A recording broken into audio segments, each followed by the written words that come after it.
RG line के ग्राम प्रधान गांव के विकास कार्य हेतु फंड की कमी से जूझ रहे ग्राम प्रधान। जी आपको बता दें, राजा तालाब आरजी लाइन के दीपापुर गांव के विकास कार्यों की पूर्ति हेतु फंड की कमी से जूझ रहे हैं ग्राम प्रधान और ब्लॉक स्तर से अधिकारियों के द्वारा फंड न उपलब्ध कराए जाने के कारण विकास कार्यों को पूरा करने में काफी परेशानियों का सामना करना पड़ रहा है। वाराणसी से अशोक कुमार गुप्ता की रिपोर्ट। अपना परिचय आप बताइए।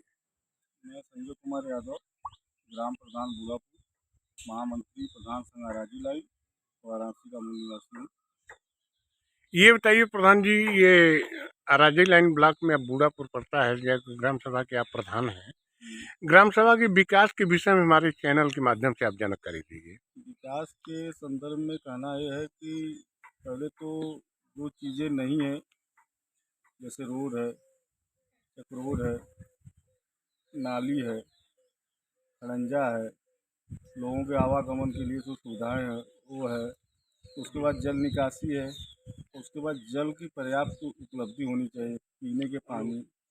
और जैसे तालाब है, उनकी जल की भराई, उसकी निकासी।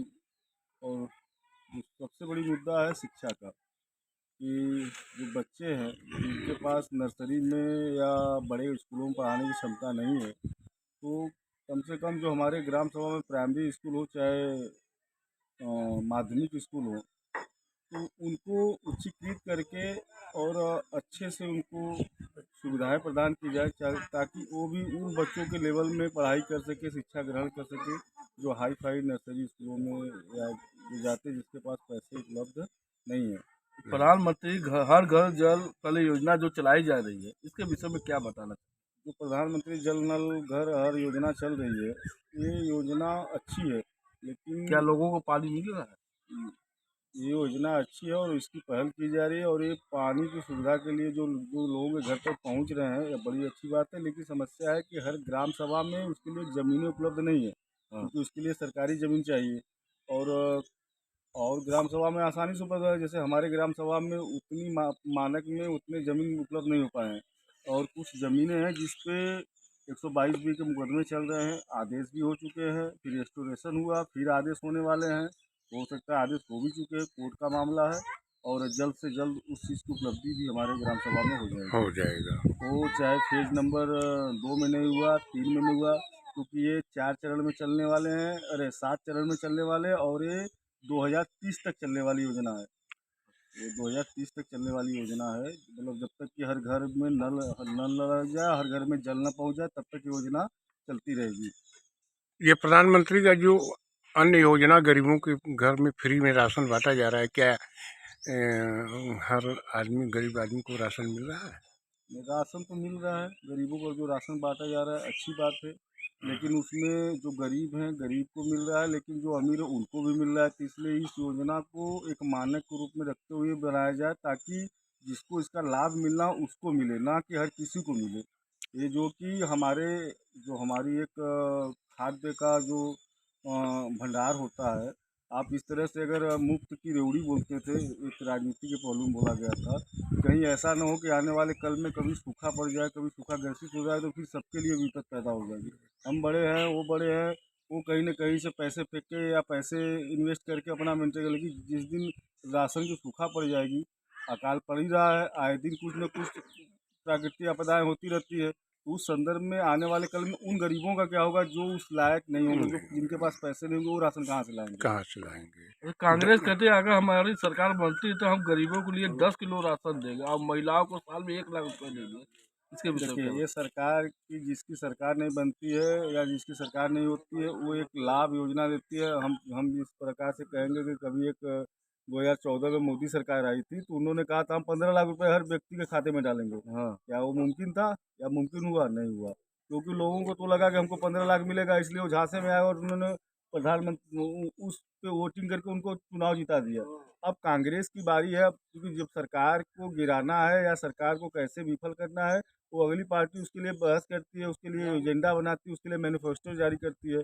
अभी कांग्रेस ने मैनिफेस्टो जारी किया कि मेरी छः महीने की सरकार बनी, 6 महीने के अंदर मैं 30 लाख नौकरियां दूंगा। अब क्या वो देगी कि नहीं देगी? मैं 300 यूनिट फ्री बिजली करूंगा, क्या वो देगी कि नहीं देगी? ये भविष्य की बात है, ये तो मैनिफेस्टो में है। अब वो करेगी नहीं, सरकार बनेगी कि नहीं बनेगी ये नहीं पता है, लेकिन ये चीज़ें एक आपको आकलन पालन करने के लिए पहले से मिल चुका है कि क्या 15 लाख रुपए आए? ये भी एक सरकार का ही मैनिफेस्टो था ना। ये बताइए प्रधान जी कि जो ग्राम सभा के अंदर जब गरीबों के लिए आवास और शौचालय का जो कार्यक्रम जोरों पे चल रहा था, आपकी ग्राम सभा के अंदर गरीबों को आवास और शौचालय मिला? नहीं, इसके लिए हम कहेंगे नहीं, क्योंकि जनता हमसे पूछती है, जनता हमारे बीच में भी बैठी है और जनता हमसे पूछती है कि प्रधान जी हमको आवास चाहिए। प्रधान, हमारे यहाँ ऐसे ऐसे लोग हैं जिनको आवास की ज़रूरत है, उनको आवास नहीं मिला। ये पूर्ववर्ती की सरकार है, चाहे वो प्रधान की सरकार रही हो, चाहे विधायक क्या रही हो, और चाहे सांसदीय MP MLA रहे हों, कोई भी रहे हों, ये इनका एक एजेंडा रहा हो जो भी पहले कार्य किए हों। लेकिन आज के समय में मेरे ग्राम सभा में संपूर्ण रूप से वो आवासीय सुविधा उपलब्ध नहीं हो पाई है।